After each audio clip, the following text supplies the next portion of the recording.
Hi beautiful souls. நேற்று ஆகாசிக் record ரீடிங்கில் experience சொல்லியிருந்தேன். ஒரு ஆன்மாவை உணர்தல், அதாவது எல்லாருமே அது உணரலாம். பட் அந்த ஃப்ரீக்வன்சி, அவங்களோட உணர்வும் நம்மளோட உணர்வும் சேம் அந்த இதில், அதாவது அந்த உணர்தல் தன்மை இருக்கிறவங்களுக்கு மட்டும்தான் ஆன்மாவோட இது.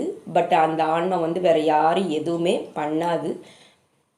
இப்போ அவங்க என்ன சொல்ல வர்றாங்க நம்ம எப்படி தெரிஞ்சுக்க முடியும்னா, ஒன்று அந்த மெடிடேஷன்ஸ் மூலமாக ஆட்டோ ரைட்டிங்னா நம்மளாம் எதுவுமே எழுதுறதில்ல. அவங்க ஜஸ்ட் நம்ம பேனா மட்டும்தான், பேனா கூட வைக்கிறது கூட இந்த இது இல்லை, ஆட்டோமேட்டிக்காக அவங்க எழுதுப்பாங்க. ஆனால் அது நம்ம எழுத முடியாது. நம்மளாவும் அவங்களே என்ன சொல்ல வராங்களோ அது மெடிடேஷன்ஸ் மூலமாக அவங்க எழுத வைப்பாங்க.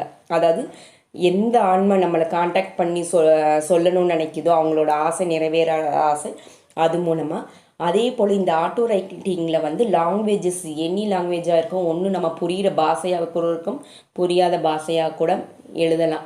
ஆட்டோ ரைட்டிங்கில் வந்து அந்த ஒரு இது இருக்குது. நான் ஒரு டீட்டெயிலாக ஆட்டோ ரைட்டிங் பற்றி நான் சொல்கிறேன். அதாவது இந்த சோல் ஹார்ட் அட்டாக் வந்து இறந்தாங்கல்ல, அந்த சோலை பற்றி கொஞ்சம் டீட்டெயில்ஸ் வந்து இன்றைக்கி ஆஃப்டர்நூன் எனக்கு கிடச்சது.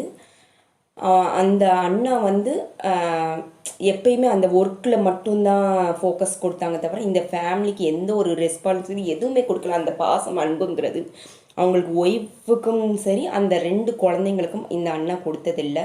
இறந்த ஆன்மா வந்து இப்போ அவங்க இறந்த பிறகு ஏதோ ஒன்று சம்திங் ஒன்று, அவங்க இப்போ தான் அந்த உணர்தலுக்கே வந்திருக்காங்க. இருக்கும்போதே அந்த பாசம் இதெல்லாம் கொடுத்துருக்கணும். பட் இப்போ இறந்த ஆன்மா என்ன நினைக்குதுன்னா, அந்த உடலை விட்டு இன்னும் அவங்க இறக்கலை, உயிரோடு இருக்கிறங்கிற அந்த ஒரு தன்மையில் தான் இருப்பாங்க. இறந்த ஆன்மாக்கள் எல்லாருமே அதுதான். ஏன்னா அது பற்றுதல், அந்த உடம்புல பற்று இருக்கும். இது கொஞ்ச நாள் வரைக்கும் அந்த உடலுக்காக இருப்பாங்க.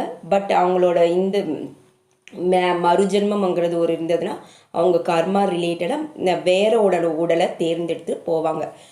ஆன்மாவின் பயணம் அது நான் டீட்டெயிலாக எனக்கு அந்த டிவைன் புஷ்ஷோடு வந்தால் கண்டிப்பாக அந்த ஆன்மாவின் பயணம் பற்றி கூட நான் சொல்கிறேன்.